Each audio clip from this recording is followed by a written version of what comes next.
नमस्कार, आप देख रहे हैं स्वर स्वतंत्र। मैं हूं विपिन जोशी। प्रथम दृष्टिया देखने पर गरुड़ क्षेत्र की ये तस्वीरें सामान्य लग सकती हैं। फिलहाल अभी तक किसी प्रकार का कोई बड़ा नुकसान नहीं हुआ है। उम्मीद करते हैं आपदा का यह दौर अब कहीं भी नुकसान नहीं पहुंचाएगा। लेकिन बीते दिनों हिमाचल और उत्तरकाशी की घटना ने नदियों और पहाड़ों के साथ किए अत्याचार को मुखरता से सार्वजनिक किया है। गरुड़ में गोमती नदी उफान पर है तो गरुड़ गंगा ने भी अपना विकराल रूप दिखाना शुरू कर दिया है। गरुड़ गंगा के किनारे बने मकानों को खतरा हो सकता है, सतर्क रहने की आवश्यकता है। गरुड़ पार्किंग भी अब नदी की लहरों के बीच खड़ा है। पार्किंग निर्माण में फिलहाल हाईकोर्ट की रोक है।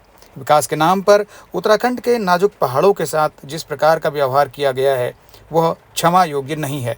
आखिरकार विगत 2 दशकों में भूस्खलन और बादल फटने की घटनाओं में बेतहाशा नुकसान क्यों हो रहा है? इसके पीछे अनियंत्रित अवैज्ञानिक प्राकृतिक दोहन तो नहीं?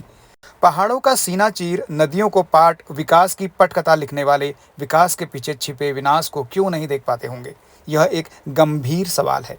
आज केदारनाथ आपदा के बाद थराली उत्तरकाशी में तबाही आई है, लेकिन इस तबाही को प्राकृतिक आपदा का चोला पहनाकर पुनः विकास और दोहन को ही मजबूत किया जाएगा। समाधान क्या होगा? कैसे आपदाग्रस्त नुकसान को कम किया जा सकता है? इस ओर ध्यान केंद्रित करना जरूरी है। उत्तरकाशी आपदा के जान माल की क्षति का आकलन देर सवेर हो ही जाएगा। पता चल जाएगा मृतकों की संख्या कितनी थी, कौन कितने लापता हुए थे, क्या नुकसान हुआ था। लेकिन यह सोचनीय सवाल है कि बार बार आने वाली आपदाओं से होने वाली तबाही के बाद भी हम सबक क्यों नहीं लेते, या हमारे नीति नियंता और जनप्रतिनिधि सबक क्यों नहीं लेते।